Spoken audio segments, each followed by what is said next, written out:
siempre nos van a ayudar a definir los movimientos, las tensiones a las cuales va a estar sometidos nuestros tejidos blandos, ¿vale? Muy bien. Pues les hago pase de lista. Muy bien, Katy. Presente. Ani. Presente, por favor. Ana. Presente. Muy bien. Marco.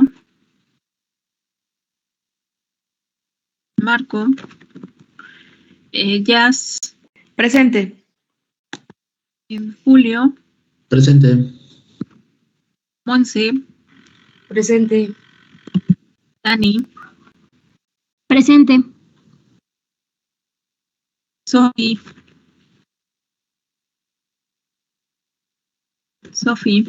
¿Está? Muy bien. Susi. Presente. Muy bien. Hoshi. Presente.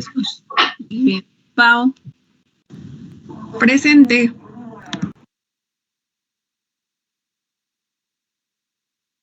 Andrea. Presente. Diana. Jacob. Presente. Aurora. Presente. Elsa. Presente. Carla. Presente. Jimé. Presente. Jessie. Esquivel. Jessie Muñoz.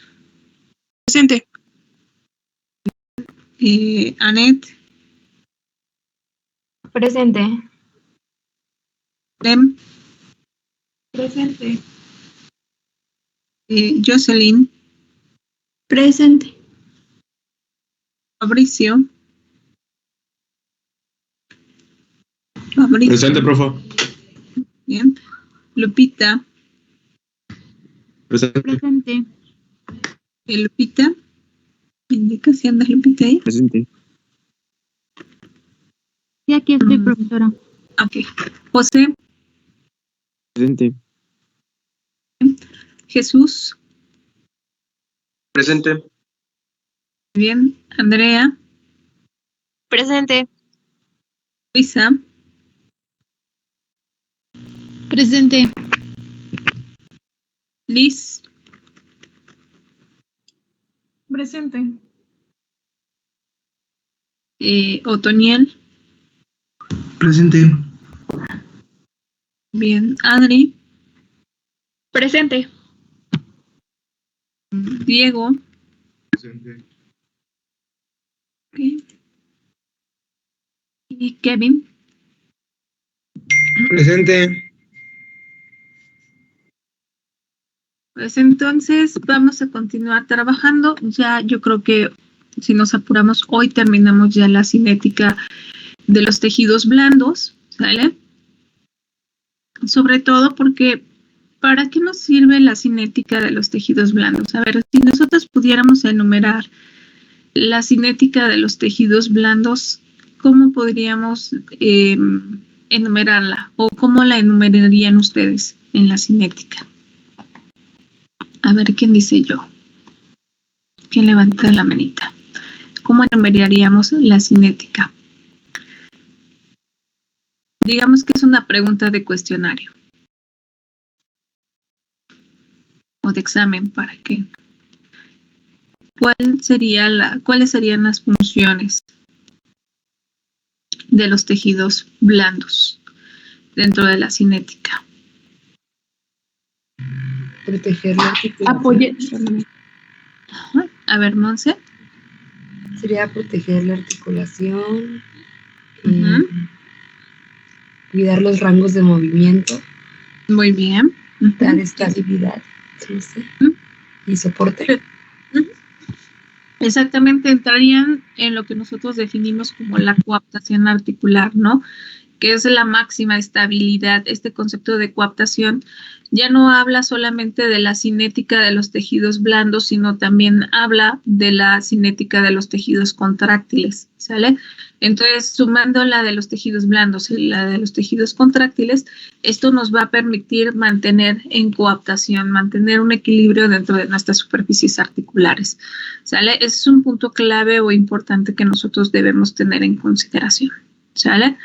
Entonces, cuando nosotros hablamos de esta posición que ayer analizamos, que fue la última imagen, que es la posición de bloqueo, que parte precisamente de la distribución de las fuerzas, no solamente de los tejidos blandos, sino ya sumándole todos los elementos, como lo veíamos acá en las imágenes, cuando veíamos la perspectiva de la artrocinemática, ¿no? Porque, como bien ya se ha mencionado, no solamente van a influir los músculos de la pelvis, de la cadera, sino también la pelvis va a tener una influencia bastante importante en la función de la articulación, sobre todo porque acá lo que me interesaría que les quede claro a ustedes es precisamente cuál es el punto fijo y el punto móvil. Entonces, dentro de la cinética de los tejidos blandos, nosotros veríamos esta coaptación, esta estabilidad que ya nos menciona Montse, pero también uno de los puntos clave es el equilibrio que se va a generar, el equilibrio estático que se genera dentro de las propias estructuras. Tenemos una cápsula, tenemos que la cápsula está reforzada por ligamentos, tenemos un rodete, tenemos una bolsa de grasa, tenemos un ligamento intracapsular, ¿sale? Que van a permitir que funcione de forma correcta nuestra articulación. Sin embargo, una de las funciones que nosotros vamos a analizar con la cinética de los tejidos blandos es precisamente cómo estos movimientos, de acuerdo a la biomecánica de nuestros segmentos, van a limitar los movimientos. Bien, ¿qué leyeron en relación a esto? A ver, ¿quién dice yo? ¿Qué leyeron en relación? Para empezar, dentro de la articulación,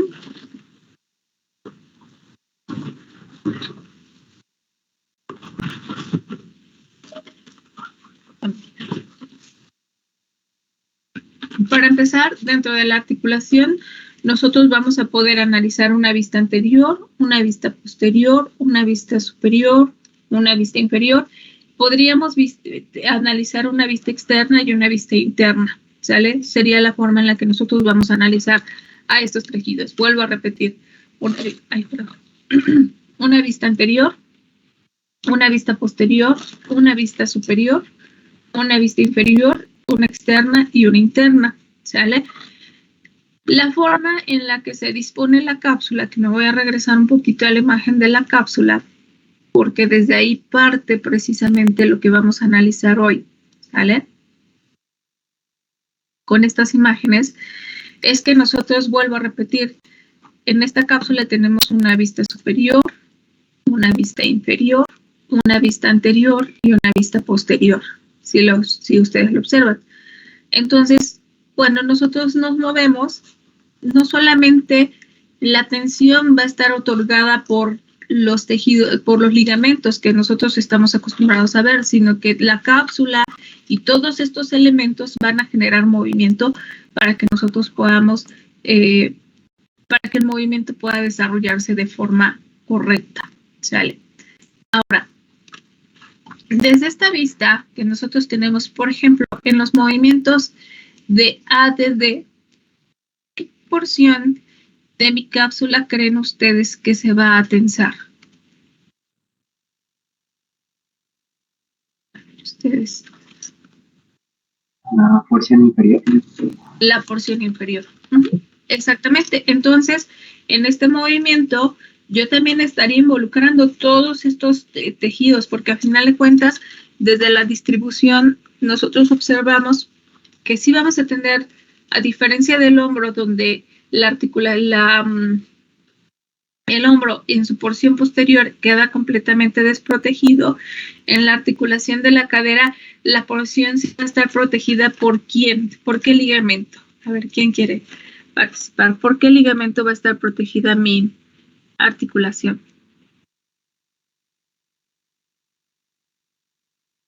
en la parte posterior.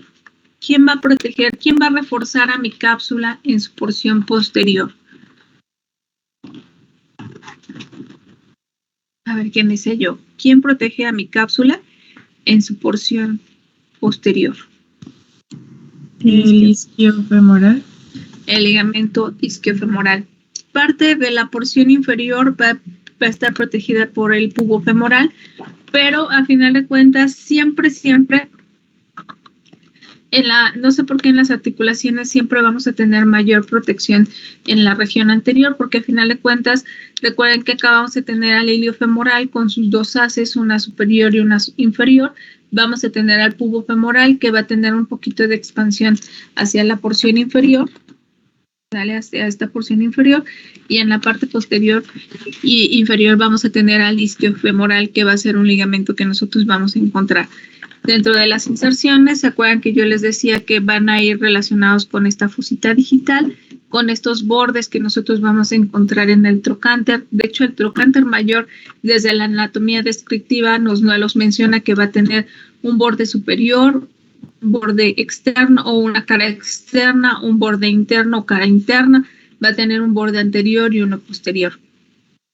En la cara interna, nosotros vamos a tener una fosita digital, que es aquí a donde vamos a encontrar la inserción precisamente de este ligamento que acabamos de mencionar, de este ligamento isquiofemoral, que va a tener una forma más que transversa o en diagonal, va a tener una forma más oblicua, o sea, va a abrazar en la parte posterior, va a abrazar a mi articulación, ¿sale? Por lo tanto, cuando nosotros nos vamos de la posición cuadrúpeda, que era uno de los puntos que analizábamos ayer, desde esta posición cuadrúpeda que nosotros podemos adquirir, porque recuerden que nosotros evolucionamos de la posición cuadrúpeda a la bipedestación.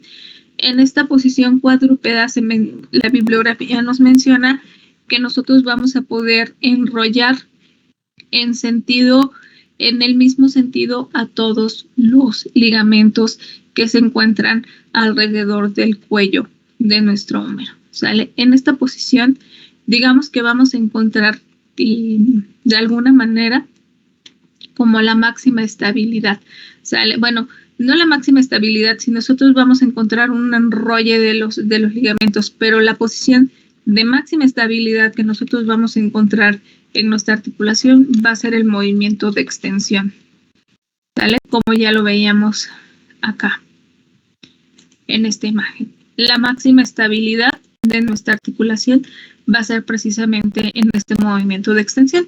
Por ejemplo, cuando nosotros tenemos la debilidad de algún músculo, ya sea de los glúteos, de los isquiofemorales, es el ilíaco, el psoas, que son los músculos flexores, o en la parte externa, todo lo que está relacionado con el deltoides glúteo, nuestro mecanismo de protección va a ser llevar a la cadera en máxima extensión, que eso es lo que nos va a permitir que todos los ligamentos se enrollen alrededor de lo que va a ser el cuello, ¿sale? De nuestra articulación, y esto va a permitir que tengamos una máxima estabilidad. Entonces, dentro de los movimientos de flexión y extensión, me voy a ir a la imagen correspondiente. Vamos a ver que en el movimiento de flexión, todos los ligamentos se van a desenrollar, mientras que en el movimiento de extensión, todos los ligamentos se van a tensar, ¿sale? Van a llegar a su máxima tensión. ¿Sí? ¿Queda claro? Entonces, si por lógica nosotros vemos que la inserción de estos ligamentos está en esta región, ¿sale? Acá se me complica un poquito más porque los huesos son un poquito más pesados para mostrárselos, pero si nosotros tenemos acá la inserción, cuando nosotros flexionamos la cadera, ustedes no sé si puedan observar cómo se distensan estos ligamentos, mientras que si yo llevo a extensión, estos ligamentos se tensan. Ahí podríamos ver. ¿Vale? Ahí tendríamos esta primera función que nosotros vamos a poder. Aunque la misma bibliografía nos menciona que en una posición anatómica o en una alineación normal, que sería esto que se define como posición neutra, normalmente nuestras articulaciones nunca van a estar desprotegidas desde la perspectiva estática, ¿sale? Desde la perspectiva estática, siempre nuestras articulaciones van a mantener una ligera tensión, ¿sale? Entonces, desde la posición anatómica o la posición de alineación normal o la posición neutra, todos los ligamentos que conforman esta articulación van a estar, Kaplan-Gil lo menciona, como moderadamente tensos. De ahí en fuera, como yo ya se los mencioné, desde esta imagen, aquí vemos al iliofemoral, aquí vemos el pubofemoral que forman esta famosa N invertida, ¿sale? Que se diferencia de la Z extendida del hombro. Vamos a ver que a final de cuentas acá estos ligamentos se van a encontrar distendidos, ¿no? Vamos a ver que el iliofemoral en su as superior, sí, en su as inferior y todos estos van a estar distendidos. Sin embargo, vamos a encontrar, ¿no? De alguna manera vamos a ver que dentro de la imagen, bueno, acá no lo vemos, pero acá vamos a ver, acá está la aducción y la abducción, se van a encontrar completamente desenrollados, distendidos. ¿Qué creen que suceda en el movimiento de la extensión? A ver, ¿quién quiere participar? Ya se los dije, pero ¿qué creen que suceda?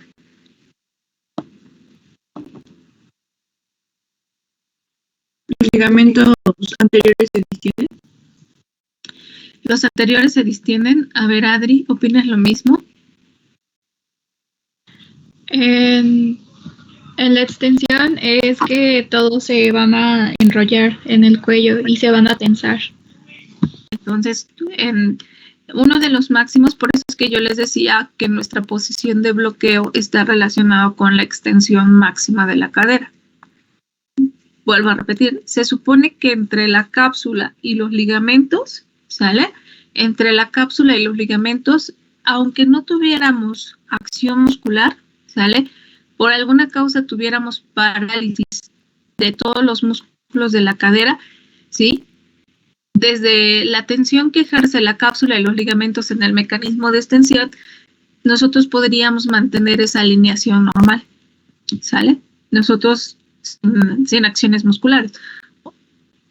Obviamente el problema vendría cuando nosotros intentáramos dar el paso, ¿sale? El problema vendría porque para dar el paso nosotros requerimos de una flexión, ¿sale? Cuando nosotros caminamos, eso lo vamos a ver ya en el análisis de la marcha, nuestro segmento empieza con el contacto inicial, que sería esta posición, ustedes imagínense acá la pelvis, aquí el segmento posterior, ¿sale? Entonces nosotros iniciamos con el contacto inicial empieza con una posición neutra, que sería esta posición de extensión, pero conforme nosotros vamos avanzando en el segmento, nuestra cadera va generando movimientos que van de 30 grados, ¿sale?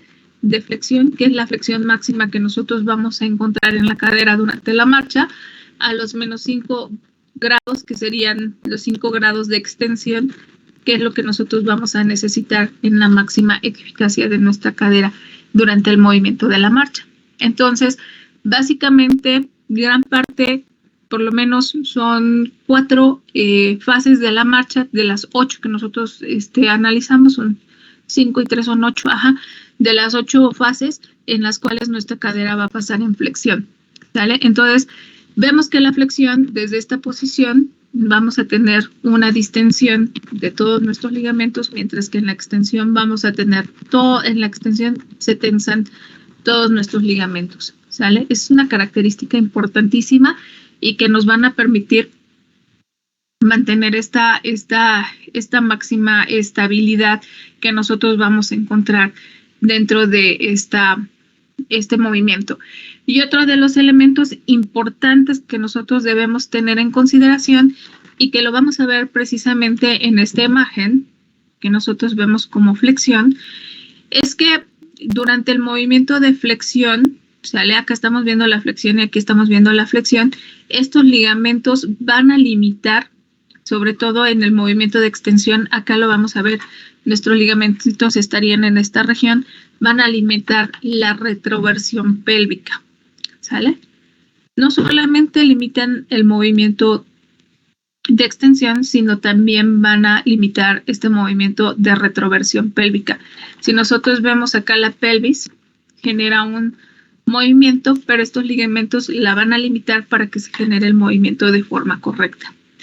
Mientras que en el movimiento de flexión todos los ligamentos se distienden y entonces esto implicaría para nosotros un factor de máxima inestabilidad dentro de nuestra cadera, ¿sale?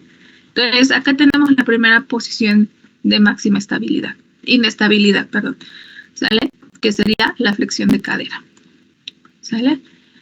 Por eso para esto es importante que nosotros identifiquemos cuáles son estas funciones fisiológicas. Cuando nosotros en cadera, yo les decía que si se compara entre hombro y cadera, el hombro por la gran movilidad que tiene, puede tener mayor riesgo de luxación. La cadera tiene un mínimo riesgo de luxación, excepto que llegue un impacto, como yo les decía, con la flexión de la cadera con una abducción, sale cuando cruzamos la pierna. Por ejemplo, yo les decía que, y por ahí me lo mencionaban, que el golpe del salpicadero cuando nosotros llevamos la pierna cruzada implicaría una luxación de cadera.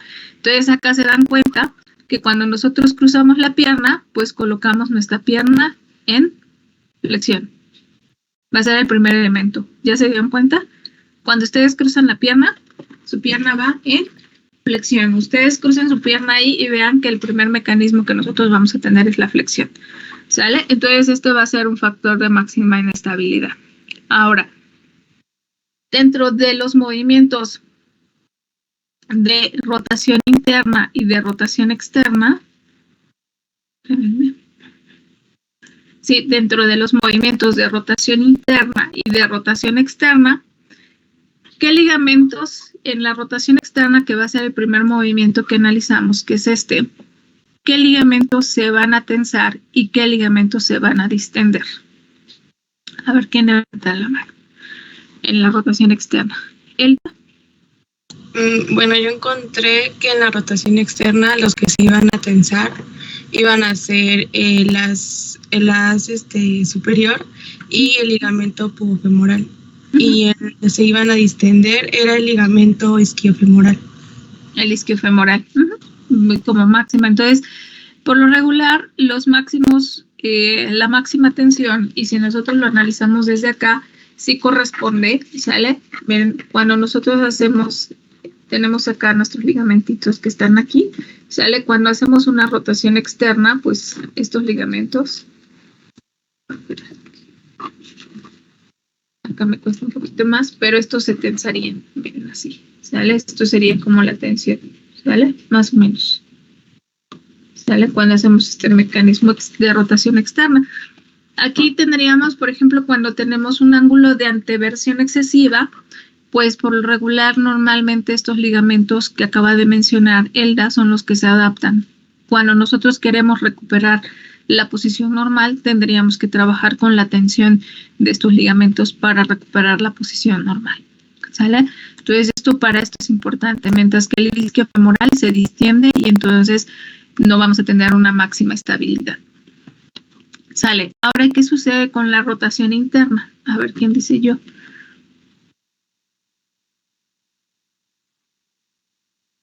En la rotación interna, ¿qué sucede? Ana. El ligamento isquiofemoral se tensa y los ligamentos anteriores se distienden, más el as iliopetrocanterio y el pubofemoral. Que serían los contrarios. Muy bien, Ana. Muy bien. Entonces acá los anteriores se distensan, como lo vemos en la imagen, mientras que el posterior, recuerden que tiene una forma de, vuelvo a repetirle, tiene una forma de, envuelve una forma oblicua, pues entonces cuando nosotros hacemos este movimiento de rotación, este sería el ligamentito que se tensaría más en este mecanismo de rotación interna, ¿sale? Que serían como los que nosotros vamos a ver en esta imagen. Y en el movimiento de abducción, este está más fácil. A ver, ¿quién dice yo? Bien. A ver, ¿quién dice yo? A ver, entonces participó Ana y... anterior fue Elda, ¿verdad? Ahí fue el anterior. Muy bien, Elda, te escuchamos. Pues se van a tensar el ligamento pubofemoral y el ligamento isquiofemoral. Y los que se van a distender va a ser el as superior y el as inferior, nada más que el inferior solamente lo va a hacer ligeramente. Movimiento, Elda, En el de abducción. ¿en el ADD o ABD? No, ABD. ABD. Entonces, acá nos lo representa perfectamente bien la imagen. El as inferior, que va a ser el pubofemoral, es el que va a estar sometido a mayor tensión. Como lo vemos acá en el movimiento, este as es el que se va a someter a más tensión. Recuerden que nosotros vamos a tener dos ases, una superior y un as inferior. En este caso sería el as inferior el que también se entraría en tensión. Y como bien lo mencionó Elda, el as superior no tendría tanta, bueno, no, el as medio tendría, no sería el as medio, sería el as inferior tendría una tensión medianamente moderada y el as superior sería sin tensión completamente. Sería lo que encontramos en este movimiento. Y en la ADD, Adri. Ahí el as retrocanterio es el que se tensa y el ligamento pubofemoral es el que se va a distender, especialmente el pretrocantiniano.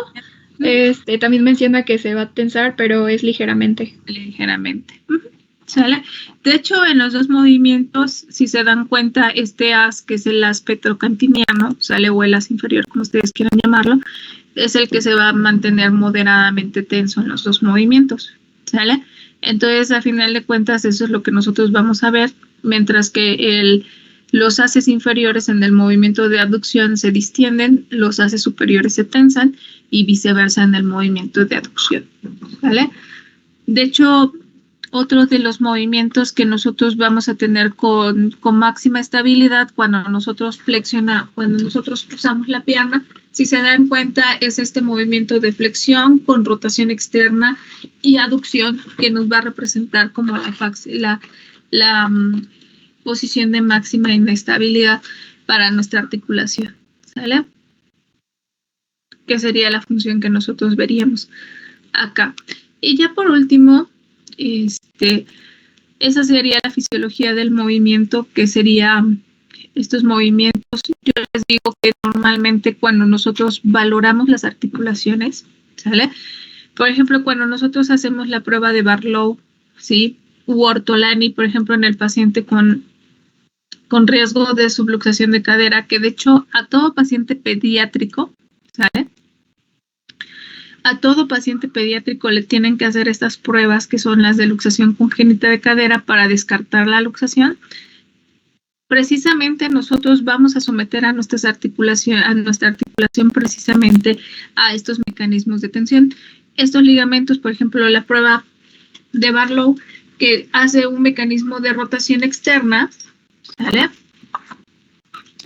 ¿Sale? Que hace precisamente, nosotros llevamos la caderita a flexión y hacemos un mecanismo de rotación externa como una mariposa, ¿sale? Cuando nosotros ejercemos presión sobre la rodilla, lo único que estamos haciendo es valorar precisamente la tensión de los ligamentos y obviamente la estabilidad. Si por alguna causa mi hueso saldría, me estaría dando un signo positivo de un riesgo de luxación de cadera. Y la de Ortolani, ¿sale?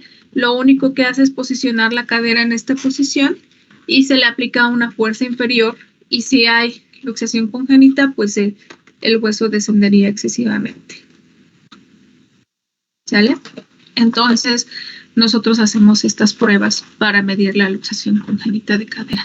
Se aplica más en niños, solamente en adultos que tuvieran riesgo, por ejemplo, como un accidente de tránsito con la pierna cruzada, donde existiera un riesgo de luxación de cadera o inestabilidad de la cápsula, pues entonces se aplicarían estas pruebas. Pero sería más complejo, sale por el tamaño de nuestro paciente. En un bebecito es fácil, pero en un adulto ya no es tan fácil. Y la fuerza que implica, pues sería mucho más fuerte, ¿no? Entonces, bueno, esa sería la función en cuanto a los ligamentos. Y ya nada más nos restaría analizar el rodete, la bolsita de grasa y el ligamento redondo o ligamento de la cabeza del fémur. Como bien ya lo mencionamos, este ligamento se dispone dentro de 3 haces, ¿sale? Este ligamento es indispensable porque aparte de mantener unida al acetábulo con la cabeza, a través de él va a pasar una arteria que se le llama la arteria de la cabeza del fémur, que va a ser importantísima. Esta arteria es importante para mantener una buena nutrición de la cabecita. De hecho, cuando se colocan las prótesis de cadera, que eran, bueno, acá está la prótesis total, pero cuando se coloca una prótesis parcial, acá nosotros normalmente se le coloca una placa de compresión al paciente aquí, se le coloca una placa de compresión y se le coloca un tornillo que atraviesa, porque se supone que acá está la fractura de la cadera, ¿sale? Normalmente el cuello anatómico o el cuello quirúrgico son los que pagan el plato roto en la fractura de cadera, ¿sale? El mecanismo más frecuente son las caídas de sentón, ¿sale? Del adulto mayor. Cuando el adulto mayor se cae en sentón, tiene un riesgo muy probable de fracturarse la cadera, ¿sale? Cuando se coloca este clavo, sí, que atraviesa, se coloca el clavo que atraviesa hasta la cabecita del fémur, muchas veces este clavo tiene algo que se llama fresado. Todos han visto un clavo, ¿no? ¿Sí han visto un clavo? Y han visto clavitos que son lisos, ¿sale? Y han visto clavitos que tienen como estas onditas, ¿sí o no? Sí. Esos son los clavos fresados, los que tienen estas onditas. De hecho, cuando ustedes lleguen a ortopédica, ¿sale? Van a ver que cuando se coloca un clavo fresado, de hecho, las indicaciones muy pocas veces se colocan estos clavos fresados porque el riesgo que tienen es que no permitan la vascularización del hueso. Y entonces, al no haber una vascularización, pues provocaría una necrosis avascular de nuestra articulación, ¿sale? Provocaría esta necrosis avascular.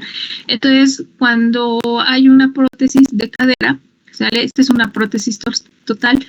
Cuando hay una prótesis parcial, normalmente las prótesis siempre van a tener un tiempo de vida, ¿sale?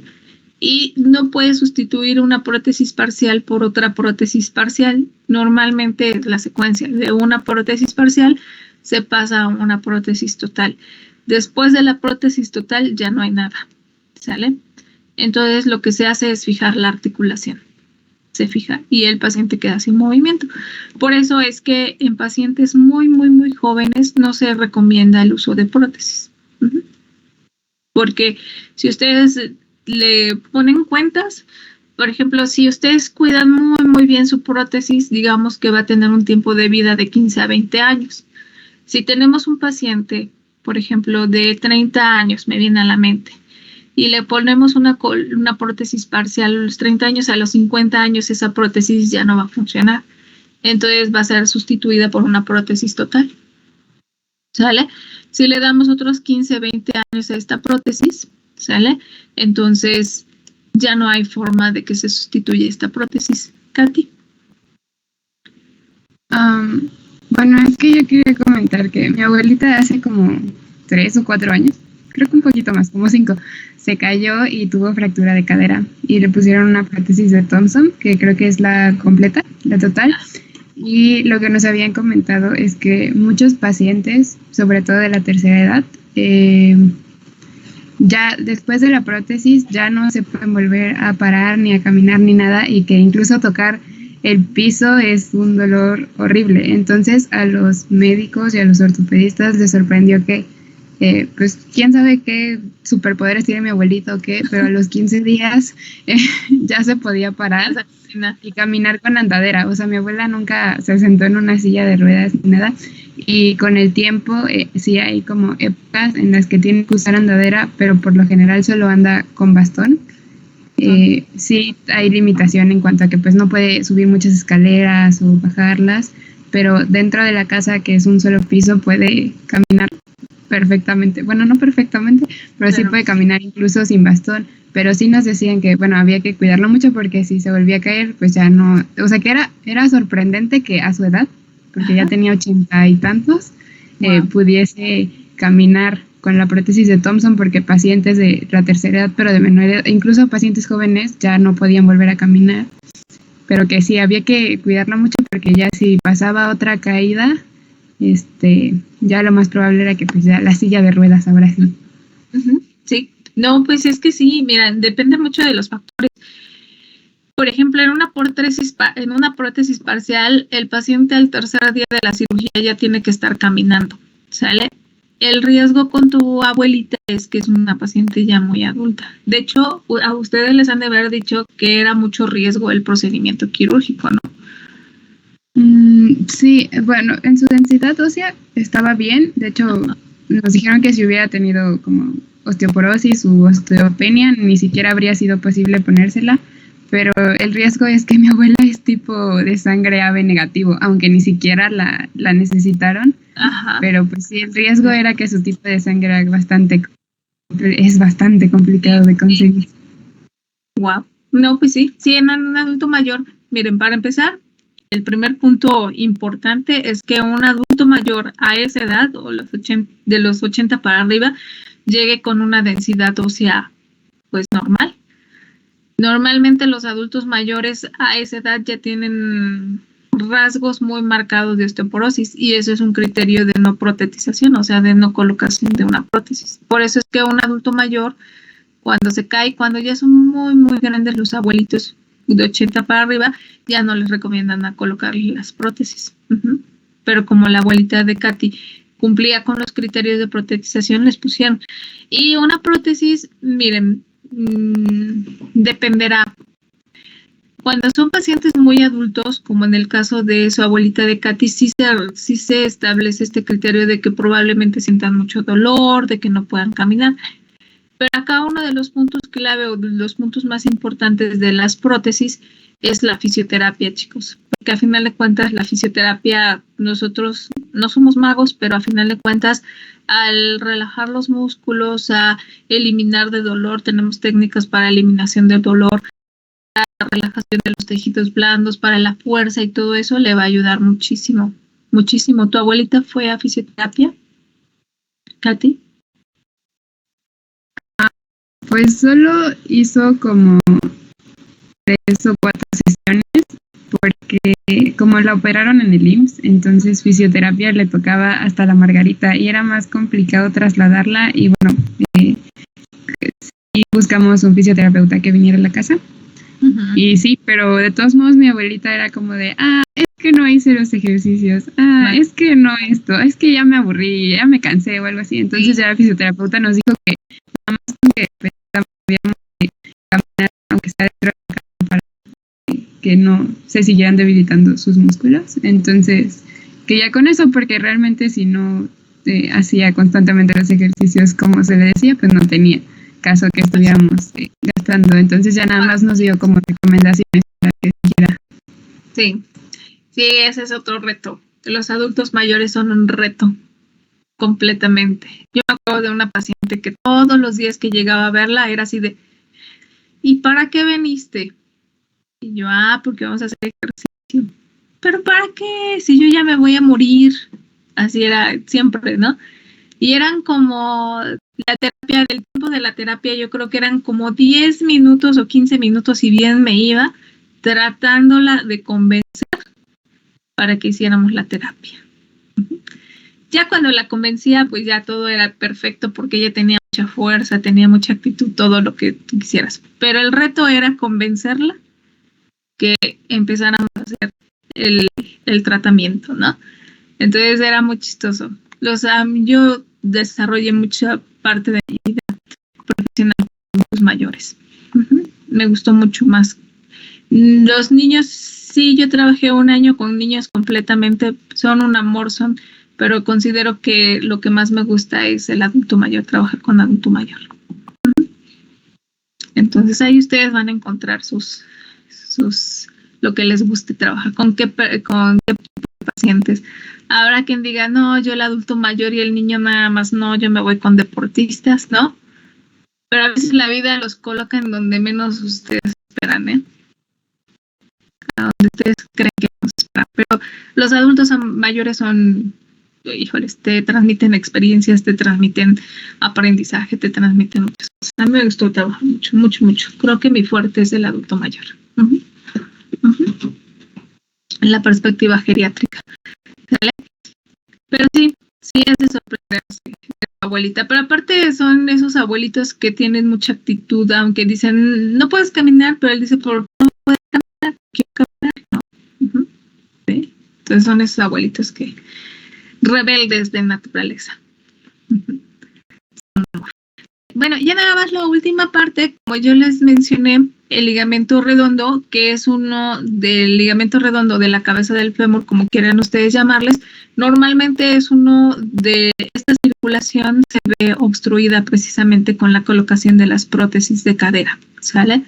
Esto va a ser un punto clave o importante. Si por alguna causa se ve obstruida la circulación, pues va a provocar una necrosis avascular de la cabeza, ¿sale?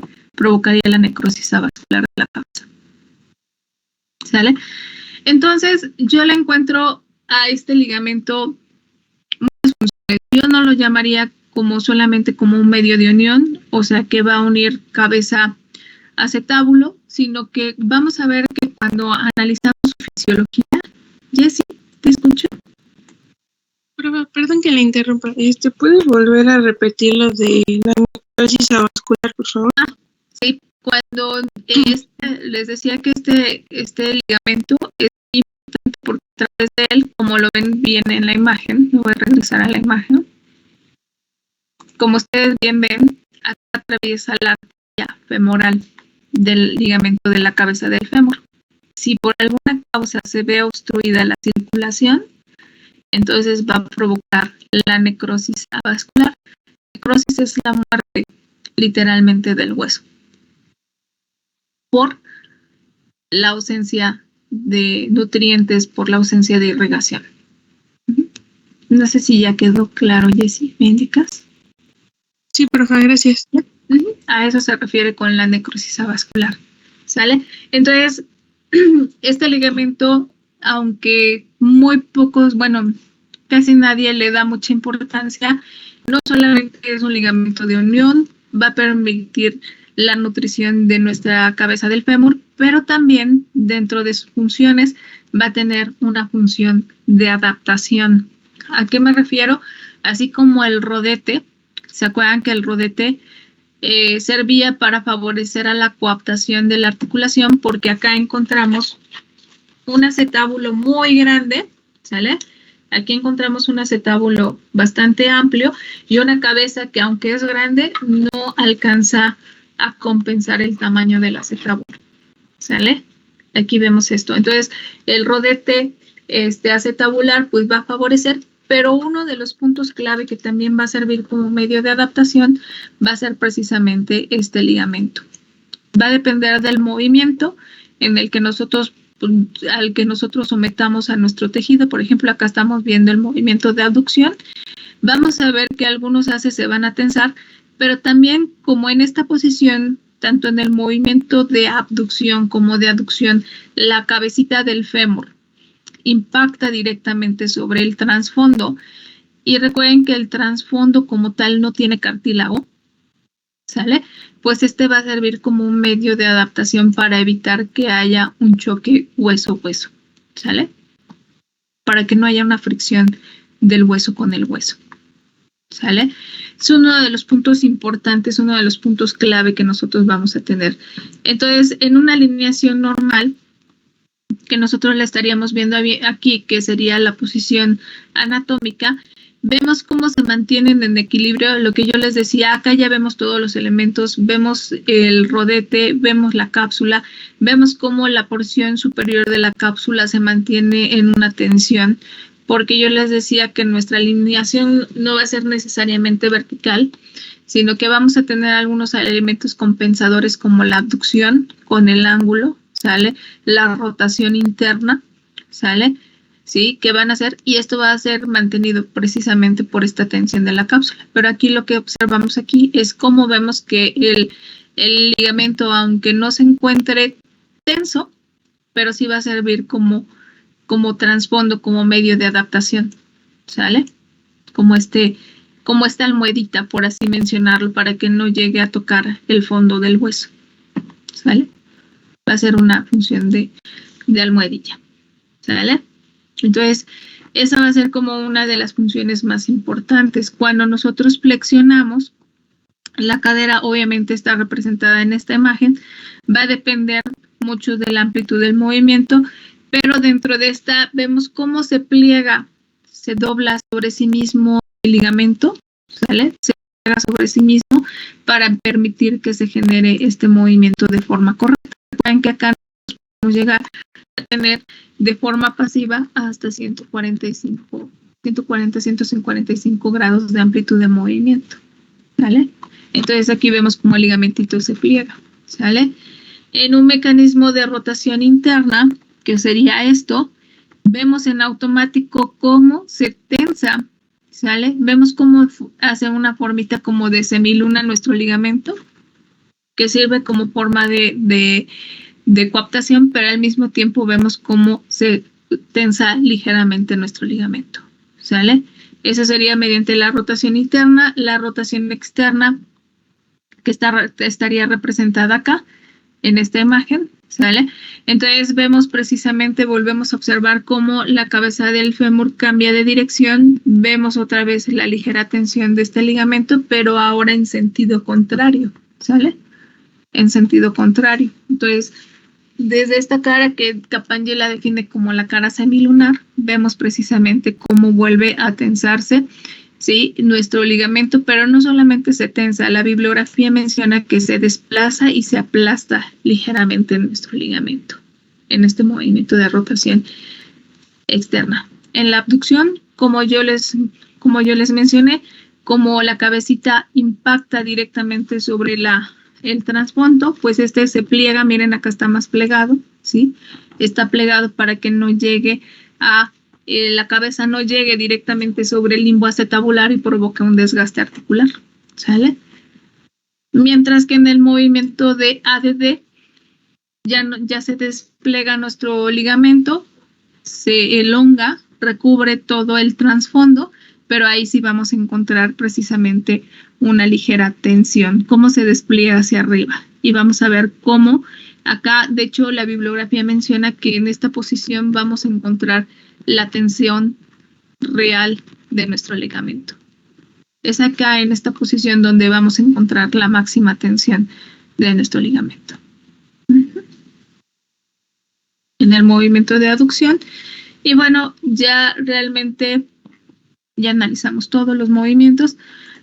Bueno, de acá vuelvo a repetir, pues esa es la función. Vamos a tener, no solamente va a ser una función de tensión, como lo hemos visto con los ligamentos de esta tensión y distensión, sino acá entra con la nutrición y como esta función de adaptación, de protección al trasfondo de nuestra articulación. Obviamente acá se va a complicar un poquito la situación cuando nosotros hacemos, por ejemplo, la posición del loto, donde nosotros flexionamos, abducimos y rotamos externamente, sale nuestra pierna, pues obviamente acá la posición que adopta nuestro ligamento pues puede ser de estar plegado, pero al mismo tenso, ¿no? Dependiendo de la posición que nosotros vamos a tener. Se supone que dentro de este movimiento, el movimiento que va a estar más limitado o que limita como tal es el movimiento de aducción, ¿sale? Que va a ser como lo más importante, este movimiento que nosotros vamos a tener. Este ligamento es importante, les vuelvo a repetir, si por alguna causa, ¿sí? Por alguna causa mi ligamento se atrapa o obstruye su vascularización, que por una mala posición obstruye la vascularización, pues entonces va a provocar una lesión, pero no solamente del ligamento, sino va a provocar una lesión de la nutrición de nuestro hueso, ¿sale? Y bueno, como ya bien lo mencionamos, para que nosotros tengamos un equilibrio dinámico y estático dentro de nuestra articulación, vamos a requerir de estos conceptos que nosotros definimos como los factores de coaptación, ¿sale? Acá está la máxima posición de inestabilidad que nosotros vamos a encontrar en nuestra articulación. Como bien lo mencionamos, todos los ligamentos anteriores van a estar distendidos, ¿sale? Entonces, aquí vamos a encontrar varios elementos interesantes. Primero, la misma gravedad va a mantener a nuestra articulación en una tensión activa, como ya lo mencioné. Ya nada más es como para recuperar. Nuestra cápsula va a tener diferentes disposición de sus fibras. Eso es lo que la va a hacer una cápsula bastante potente. Vuelvo a repetir. La propia cápsula y los ligamentos podrían mantener una posición en bipedestación sin acción muscular, ¿sale? Eso sería como uno de los puntos más importantes. El movimiento que nosotros vamos a encontrar dentro de la articulación, recuerden que va a ser un movimiento de semiesfera, sale en una forma cónica, que es lo que nosotros vemos y que recordamos, pero que a final de cuentas nosotros acá, como ya les mencioné, encontramos este concepto de la semiparadoja, pero no solamente va a depender de los ligamentos, sino va a depender de todos los músculos que van a rodear a la pelvis para generar la estabilidad de la articulación. Todos estos músculos que nosotros definimos como músculos pelvitrocanterios, ¿sale? Todos los músculos pelvitrocanterios, que son los músculos que van a generar este manguito de los rotadores como lo veíamos en el hombro. ¿Se acuerdan cuando veían el subescapular, el supraespinoso, el infraespinoso? Sí, acá vamos a tener que los héminos, los obturadores, el piriforme, todos estos músculos que rodean a mi articulación son los que van a permitir o van a tener un papel fundamental para mantener la coaptación de la articulación, ¿sale? Todos los músculos, recuerden que tenemos un gran componente muscular que nosotros vamos a encontrar para que se dé este movimiento de forma correcta, ¿sale? Entonces, vuelvo a repetir, posición máxima inestabilidad es esta. Si desde acá, por ejemplo, llegan y nos impactan en esta zona, sí podrían, y el impacto es superior a lo que pueda resistir nuestra cápsula, sí podría provocar desde una luxación hasta una fractura. ¿Sale? Bueno, ¿alguna pregunta hasta acá? ¿Duda o comentario? No, profesora. No, profesor. Bueno, entonces acá nos vamos a quedar, ¿sale? Con el análisis de los movimientos. Acá llegamos a esta parte de la coaptación. De aquí ya continúa precisamente el análisis de los factores musculares que van a dar la máxima estabilidad en nuestra cadera. Recuerden que acá esto es como un principio, es de algunos de los elementos que yo les mencionaba como los factores. Cuando hablamos del equilibrio estático y el equilibrio dinámico, ¿sale? Es a donde nosotros vamos a encontrar como esta máxima estabilidad dentro de nuestra articulación. Entonces, cuando nosotros ya sumamos ángulos, o sea, el posicionamiento de los huesos, cuando ya sumamos los componentes cinéticos pasivos, que son los tejidos blandos, y le agregamos los componentes activos, es a donde nosotros ya vamos a encontrar este concepto de equilibrio, ¿sale? Equilibrio estático y equilibrio dinámico. Les decía, por ejemplo, en las prótesis de cadera, la estabilidad que nos va a marcar la prótesis de cadera, ¿sale? Sería precisamente no solamente la orientación que va a tener el cuello quirúrgico como lo vemos acá. Si ustedes colocaran acá, esta prótesis cumple con estos 125 grados que nosotros debemos tener dentro de nuestra articulación, cumple con todos los ejes. Entonces ahí tenemos la máxima estabilidad. ¿Vale? De hecho, uno de los elementos importantes cuando nosotros, y esto sería como una recomendación para la abuelita de Katy, es que, y se los ha de haber dicho el ortopedista, ¿sale? Es que el paciente debe evitar las posiciones de aducción y de rotación interna. Esas posiciones quedan completamente prohibidas para el paciente con prótesis de cadera porque existe un gran riesgo de someter a nuestra articulación a mucha tensión y provocar una lesión dentro de ella. ¿Vale? Yo creo que sí se los mencionó el ortopedista, quiero creer. Sí, le mencionaron eso. Sí. Incluso también como hacer flexión de más, o sea, por ejemplo, la flexión que se hace al sentarse como en un asiento demasiado bajo y que sus rodillas queden por encima de su cadera, también se lo prohibieron. De hecho, en algunos pacientes hasta les colocan adaptaciones al retrete, al baño. Se les colocan adaptaciones para que si el baño es muy bajo, ¿sí? No pueden hacer tanta flexión, entonces tienen que adaptarse, se les tiene que colocar adaptaciones para que quede la posición de 90 grados de la pierna. ¿Sale? Entonces ahí es a donde viene toda la biomecánica. Bueno, entonces, si se dan cuenta, con esto terminamos. Se les queda de tarea, ¿sale? Trabajar con sus videos. No sé a qué santitos se encomendaron, pero van a tener el lunes libre. Recuerden que no tenemos clase. Entonces yo estaba pensando darles nada más jueves y viernes para la construcción de sus videos, pero por la clase de asueto van a tener hasta el lunes para construir sus videos. ¿Sale? El martes estaría empezando ya el equipo 1 y el equipo 2, que sería flexión-extensión. ¿Sale? Recuerden que las indicaciones son presentar el video. ¿Sale? Es la indicación presentar el video. Todos tienen que estar presentes, ¿sí? Porque se van a generar preguntas, ¿sale? Se van a generar preguntas sobre la cinética, la palanca y me está faltando ahí lo de equilibrio estático y dinámico, ¿sale? Y obviamente la anatomía palpatoria, que es como el recuento anatómico, ¿sale? La recuperación de los elementos anatómicos, ¿vale? Bueno, pues que tengan un bonito fin de semana, tengan un día de puente, nos estaríamos viendo el día martes. De todos modos, yo quedo al pendiente en el grupo de WhatsApp o de Teams, como ustedes quieran, por cualquier comentario o duda que tengan, ¿vale? ¿Vale, pues? Sí, profe, gracias. Cuídense mucho. Cuídense que estén bien. Gracias, profesor, igualmente.